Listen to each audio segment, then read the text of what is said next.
ఇది నేను పవన్ కళ్యాణ్ గారు ఒక 10 years బ్యాక్ ఒక ఇంటర్వ్యూలో ఈ పుస్తకాల టాపిక్ వచ్చింది. నాకు కూడా తెలుసుకోవాలని ఉంది. ఇప్పుడు మీరు ఏం పుస్తకాలు చదువుతున్నారు, అసలు పుస్తకాలు చదివే టైం ఉందా అని. సార్, ఈ క్వశ్చన్ మీకే. పవన్ కళ్యాణ్ గారు,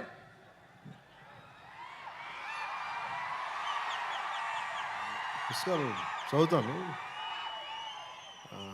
కనీసం ఒక రోజుకి అంటే డే మొత్తం మీద పడుకునే లోపు లేచినప్పటి నుంచి లేచినప్పుడు అట్లీస్ట్ కనీసం లేచిన వెంటనే ఫస్ట్ ఒక 15 నిమిషాల తర్వాత కనీసం ఒక 20 pages అవుతారు మినిమం, ఏదో ఒక పుస్తకం ఏమన్నా. అలాగే కనీసం ఆన్ యావరేజ్ 2 గంటలు చదువుతాను అనుకుంటా minimum. On an average on a day.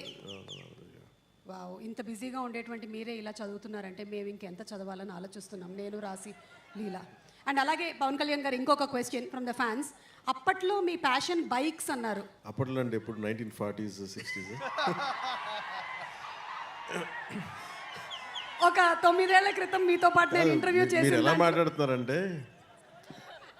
1940లో 56లో అయినా శ్రీ 420 రాజ్ కపూర్ గారితో యాక్ట్ చేసేటప్పుడు ఇట్లా మాట్లాడుతున్నారు. అంటే ఒక తిప్పి కొడితే ఎంత అండి, మొన్నే కదా చేస్తా సినిమాలో. అదే ఒక 7 years బ్యాక్ నేను ఎస్వి రంగారావు గారు, కన్నమ్మ గారు అందరూ కూర్చున్నప్పుడు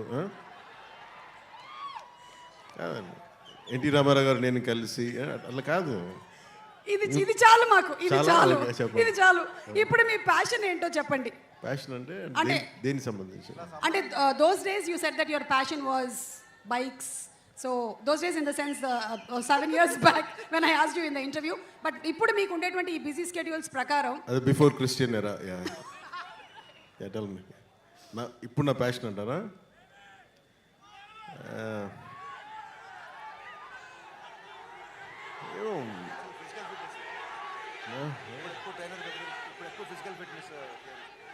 అంటే ఏది పడితే వాళ్ళు అడిగారు, ఏది పడితే వాళ్ళు చెప్పలేం కదా, అందుకని ఆలోచిస్తాను. ఏంటి అయితే ఈ ఆన్సర్ని నేను కమింగ్ అప్లో పెట్టుకుంటాను. ఈ లోపు నేను మీకు ఇంకో క్వశ్చన్ అడగొచ్చా మిమ్మల్ని? చెప్పండి. ఇప్పుడు ఇందులో డైలాగ్ విన్నాము, ఇచ్చిపడేసే గోత్రం అండ్ అలాగే ఇరగదీసే నక్షత్రం అని. అలాగే హరీష్ శంకర్ గారికి అలా మనం ఇమోషనల్గా ఒక గోత్రం ఇవ్వాలి అంటే ఏ గోత్రం ఆయన కరెక్ట్గా సూట్ అవుతుంది? అతనికి ఇచ్చిపడేస్తాడు. ఇచ్చిపడేసే గోత్రం. ఎందుకంటే అసలు ఏది ఊరుకోడు. నేను ఏదైనా చెప్పినా కానీ వెంటనే దానికి కౌంటర్ ఇచ్చేసి ఏదైనా నన్ను ఒప్పించడం తప్ప అతను అనుకున్నదే చేశాడు. అతని దగ్గర అది ఉంది, ఆ స్కిల్ అతనికి.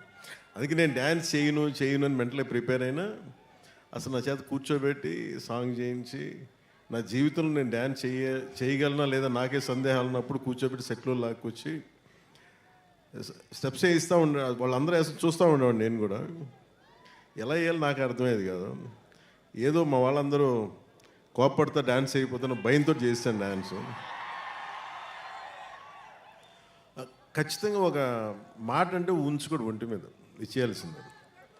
అలాగే ఏదైనా అనుకుంటే చేంజ్ చేస్తాడు. అది నేను తను చూసి. Thank you sir. హరిశంకర్ గారి గురించి ఇంకొంచెం అడిగితే ఇంకొన్ని డీటెయిల్స్ బయటకు వచ్చేలాగా ఉన్నాయి. ఈ లోపు లేదంటే ఒక పని చేద్దాం పవన్ కళ్యాణ్ గారు, విత్ యువర్ పర్మిషన్.